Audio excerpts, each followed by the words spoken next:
इस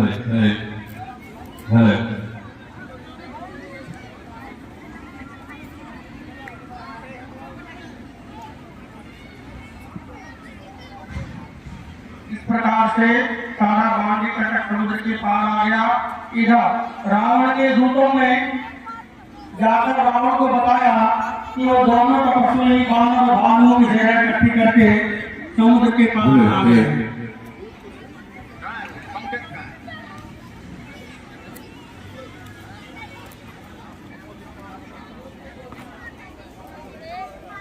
पंकज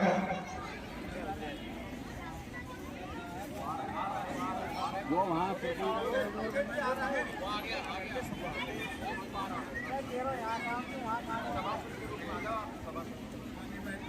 जयशंकर की दोनों तफसीलात दूत उनको समाचार सुनाते हैं कि सारी के सारा बांध कटक लंका के पास समुद्र के पास जय शंकर के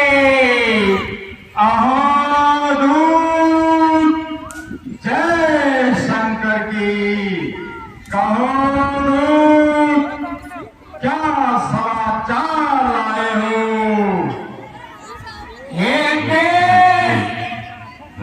समाचार अच्छा नहीं है। वो दोनों तपस्वी बच्चे वानरों की सेना को लेकर समुद्र के उस पार आ चुके हैं। क्या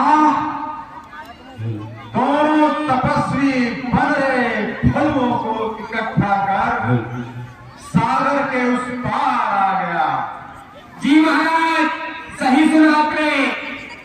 अरे बड़े भले ही तो मेरी राक्षसी सेना का भोजन है। मैं चाहता हूं वो शीघ्र आए और मेरे राक्षसों का स्वाभाविक भोजन बने। इसमें घबराने की और डरने की क्या बात है?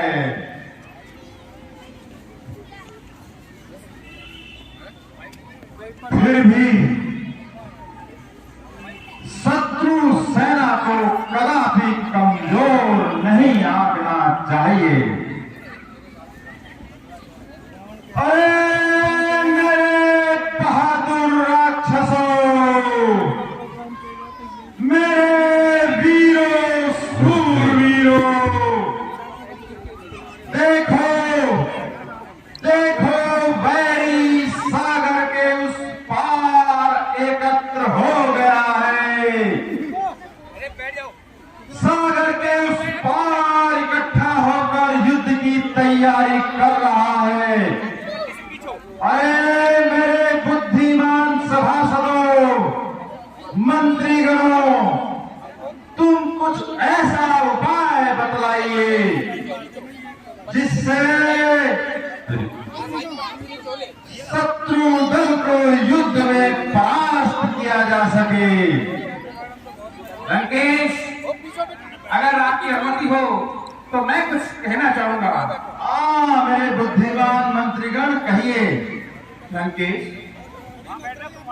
वो तपस्वी बच्चे अगर किसी प्रकार चंद वानरों और भालुओं को लेकर सागर के उस पार आ भी गया तो आप जैसे योद्धा और इन तीनों लोगों पर राज करने वाले राजा के लिए क्या ये चिंता की बात है?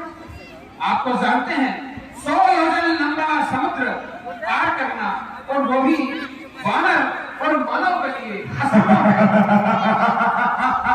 जब सागर ही पार नहीं होगा लंकेश, तो वो किस मुंह से और क्या खाकर आपसे टकराएंगे? और यदि किसी चमत्कार से वो सागर के पार यहाँ आ भी गए तो हमारा तो वो प्रिय भोजन है। ऐसे वानर लाल और भालुओं को तो हम वैसे ही कर जाएंगे। बहुत खूब, ठीक कहा मंत्रीवर, तुमने ठीक कहा। अरे उन बड़े भालुओं को गाजर मूली की तरह खा जाएंगे मेरे वीर राक्षस।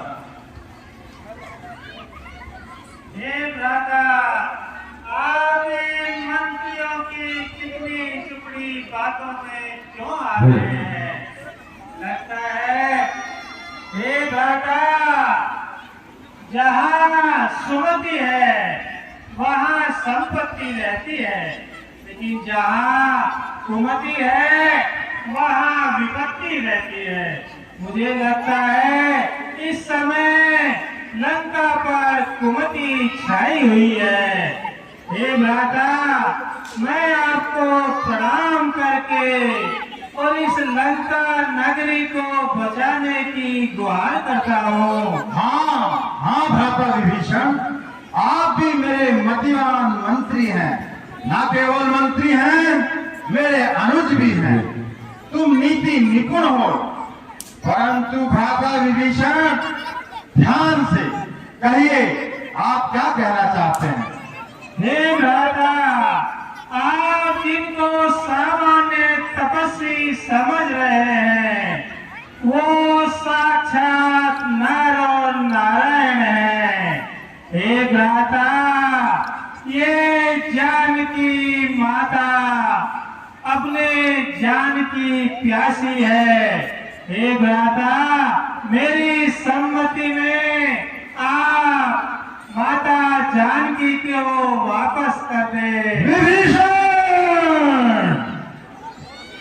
हे भ्राता, मैं पुनः प्रार्थना करता हूँ कि आप उनसे संधि कर लें और माता सीता को वापस कर दें। लगता है कुमति इस दरबार में मेरे सर पर नहीं, विभीषण तुम्हारे सर पर मंडरा रही है। ओ दुष्ट विभीषण, मौन हो, अनुचित है दंड सहोदर को। इस समय और होता कोई तो अभी काट देता सर को। दुश्मन के आगे झुक जाए, यह रण का दस्तूर नहीं। मर जाना है मंजूर मुझे, सीता देना मंजूर नहीं। अरे अरे भ्राता, घरवाला होकर घर ही को अपमानित करा रहा है तू। आबरू छत्र सिंहासन की मिट्टी में मिला रहा है तू। विभीषण, हे कुलद्रोही, कायर, कुमूर्ति, और छल हो मेरी आंखों से। जा उनको ही नीति ज्ञान सुना, जा मिल जा तपसी बच्चों से। जा मेरे दरबार से बाहर निकल जा। भ्राता, जय शंकर की। भ्राता, मैं तो आपका अनुज हूँ। पुनः मैं यही कहता हूँ कि लंका का इस समय विनाश आ गया है। अच्छा भ्राता, अब मैं उन्हीं की शरण में जाता हूँ। भ्राता, जय शंकर की। निकल जा कुलद्रोही, चला जा यहाँ से। जा अपनी नीति ज्ञान छुपड़ी बातें उन्हीं तपस्वियों को सुना। विभीषण तो अपने 4 मंत्रियों के साथ जाता है, लेकिन रावण अपने 2 विश्वस्त गुप्तरों को, शुक और सारण को उसके पीछे गुप्तचर करने के लिए भेजते हैं। ओ मेरे प्रिय मंत्री सुख, मेरे विश्वास पात्र सारण, देखो तुम न केवल मेरे विश्वस्त मंत्रिमंडल में हो, अपितु तुम एक विश्वस्त गुप्तचर भी हो। देखो वो छोटा भाई तुम्हारा काका विभीषण अभी क्या कह करके गया है। मैंने उसे लात मारकर दरबार से निकल जाने को कह दिया है। मेरे दोनों गुप्तचरों, तुम जाओ उसका पीछा करो, देखो क्या गुण खिलाता है। पल पल की खबरें मुझ तक पहुंचाते रहना। सुख और सारण, जाओ लंकेश, जैसी आपकी आज्ञा है मैं उसी प्रकार अपने कार्य को अंजाम दूंगा। मुझे जाने की अनुमति दे लंकेश। जय शंकर की। प्रिय सुख और सारण, जय शंकर की। जाओ और मुझे उसकी गतिविधियों की खबरें देते रहना। जय श्री राम, जय श्री राम, जय श्री राम। हाँ, हे तात विभीषण जी, बड़ा सुखद पल कह सकता हूं मैं इसको। एक बार लंका नगरी में आपसे मुलाकात हुई और आज समुद्र के इस पार आपको देखकर मन अति प्रसन्नचित्त हो गया है। परंतु आप ये बताइए कि आपके आने का प्रयोजन इस समय यहाँ पर क्या है? हे हनुमान जी, मैंने भ्राता रावण को बहुत समझाने का प्रयास किया, लेकिन संभवतः इस समय कुमति उन पर व्याप्त है। हे हनुमान जी, उन्होंने मुझे अपमान करके और मुझे घर से निकाल दिया है। अब मैं प्रभु श्री राम की शरण में आया हूँ। हे हनुमान जी, आप मेरी सहायता कीजिए। हे तात विभीषण जी, वैसे तो आपका वचन सत्य है, परंतु आपने जो वचन सुनाया है और परिस्थितियां जो है वो इसके विपरीत हैं। आप शत्रु के भाई हैं, अतः आप कुछ क्षण के लिए इंतजार कीजिए। मैं प्रभु श्री राम के पास जाता हूं और आपका जो संपूर्ण वृतांत है मैं उन्हें बताता हूं और उनकी जो भी आज्ञा होगी मैं आपको वापस आकर सूचित करता हूं। जो आज्ञा हनुमान जी।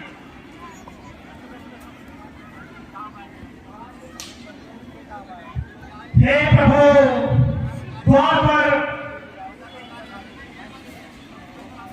लंका के राजा रावण के भाई विभीषण जी पधारे हैं। उन्होंने बताया है कि लंकेश ने उन्हें अपमानित कर लंका से निकाल दिया है और वो अब आपकी शरणागति चाहते हैं। अब आपकी जो भी आज्ञा होगी आप मुझे बताइए।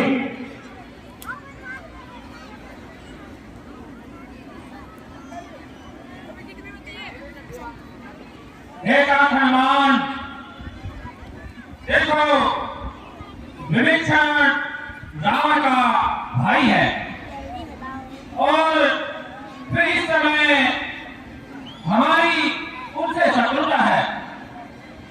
ऐसे समय में हनुमान हम उन पर विश्वास नहीं कर सकते और फिर इन परिस्थितियों में उनका यहाँ पर आना कुछ संदेह पैदा करता है।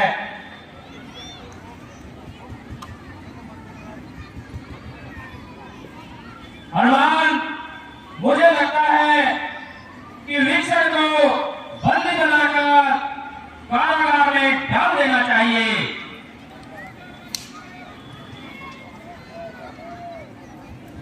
हे ताकतदेव, ऐसा करना उचित नहीं है। हे ताकतदेव, कपटी और छली व्यक्ति कभी भी मेरे सम्मुख नहीं आता है। जो निर्मल है, जो निश्चल है, यही जन मुझको भाता है।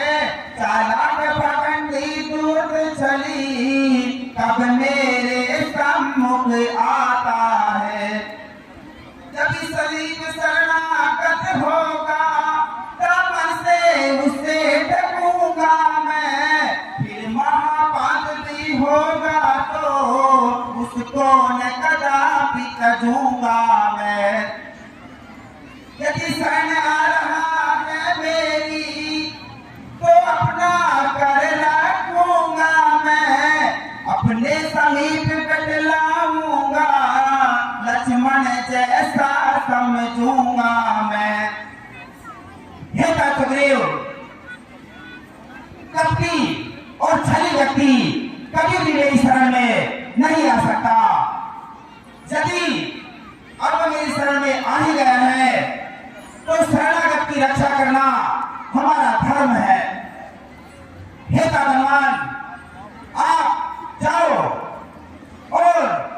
विभीषण को ससम्मान रामदल में लेके आओ। बहुत अच्छा प्रभु।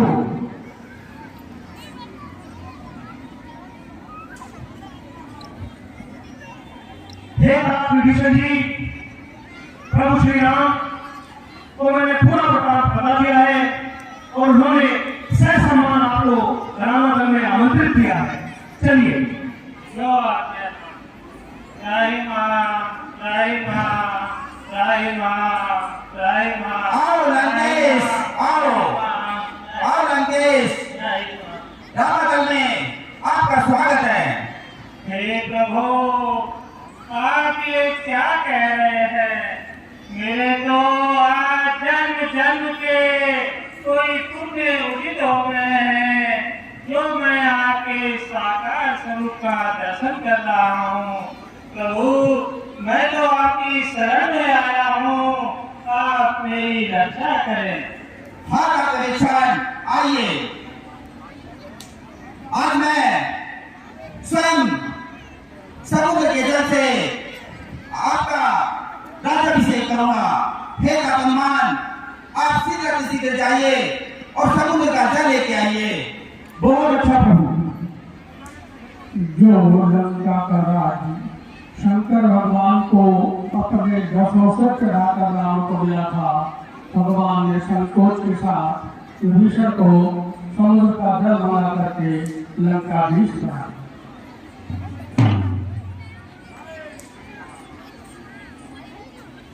हे प्रभु, आज आपने ये, मैं तो केवल एक तुच्छ सेवक बन करके आपकी शरण आया था। आपने तो मुझे बहुत ही ज्यादा सम्मान दे दिया, तो मैं इस लायक नहीं हूँ। हे डॉक्टर विभीषण, मेरा वचन असत्य नहीं हो सकता। रघुकुल रीति सदा चली आई, प्राण जाय पर वचन न जाई।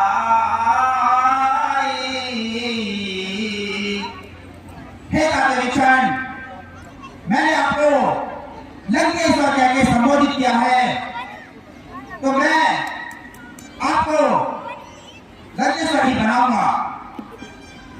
जैसी आपकी आज्ञा प्रभु।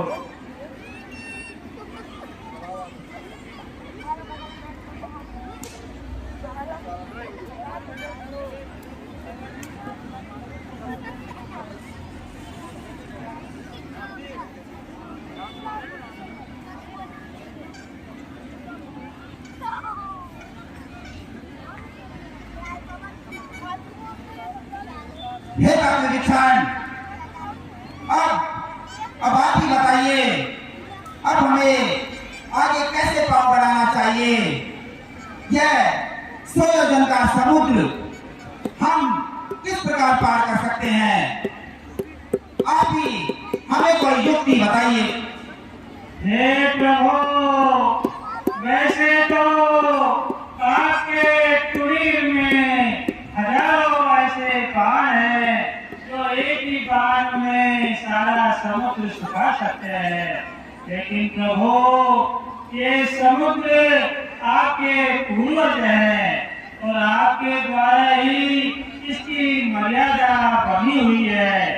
मेरी सम्मति में आप इनसे विनय करके कोई उपाय पूछिए, हो सकता है वही कोई उपाय बता दे। बहुत अच्छा डॉक्टर विभीषण,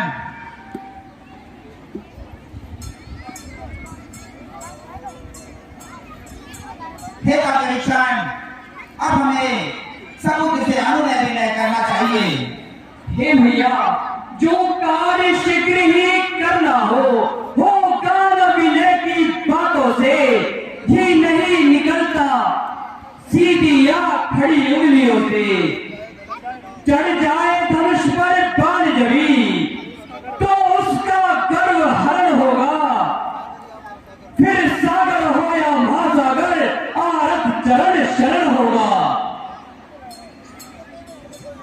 हे राम लक्ष्मण, धैर्य धारण करो। पहले हमें समुद्र से अनुनय विनय करना होगा। यदि रास्ता नहीं देता है तो आपका जो सुझाव है हम इसे अवश्य मानेंगे। ठीक है दादा, जैसी आपकी आज्ञा।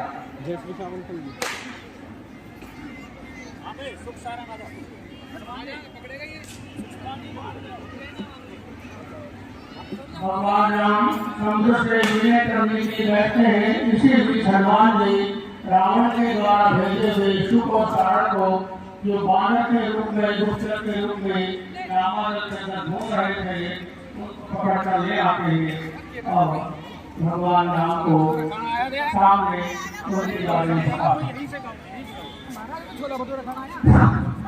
हे प्रभु,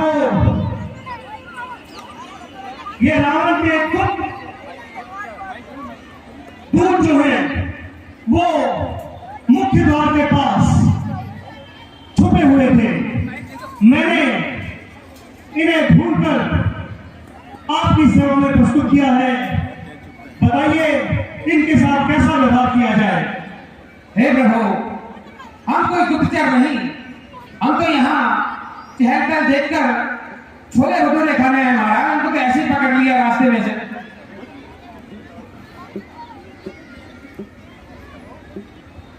नहीं प्रभु, ये असत्य बोल रहे हैं। ये पूर्णतः रावण के गुप्त दूत ही हैं। इनकी सत्यता का पता भ्राता विभीषण जी अच्छे से बता सकते हैं। अरे दोस्तों, तुम क्यों यहाँ आकर भी असत्य बोल रहे हो? हे प्रभु, वस्तुतः ये मेरा और आपका भेद जानने के लिए ही यहाँ आए हैं। अब आप जैसा उचित समझे वैसा कीजिए। हे राजा विभीषण, ये रावण के गुप्तचर ही हैं। इनको हमारी सारी योजनाएं बता दी जाए ताकि ये जाकर रावण को हमारा सारा वर्णन कर दें, जिससे रावण भयभीत हो जाए। हे राजा विभीषण, हे हनुमान, इनको कोई भी सजा नहीं दी जाए। धन्य है, धन्य है आप, ऐसे भक्तवत्सल जो अपनी शत्रु सेना के गुप्तचर को बिना सजा दिए यह तक कह दिया कि जो भी हमें सूचना चाहिए वो हमें दे दी जाए। सत्य है, आप जैसा दयालु शत्रु राजा प्रथम बार देख रहा हूं। ये सत्य है रामचंद्र जी कि हम रावण के मंत्री दल से मैं शुभ हूं और ये सारण है, और मैं आपके इस शिविर की गुप्त सूचनाएं प्राप्त करने के लिए यहाँ आया था, परंतु आपको देखा तो आश्चर्यचकित हूं। नहीं प्रभु, वैसे तो ये गुप्तचर दंड के अधिकारी हैं, लेकिन फिर भी अगर आपके मन में इनके प्रति दया का भाव उमड़ रहा है तो जैसा आप कहेंगे वैसा ही होगा। हे भैया, मैं भी इन गुप्तचरों के हाथों उस रावण को कुछ संदेश भिजवाना चाहता हूँ। हाँ लक्ष्मण, अवश्य ले जाओ, मेरी चिट्ठी है, उस दस्कंदर को बतला देना।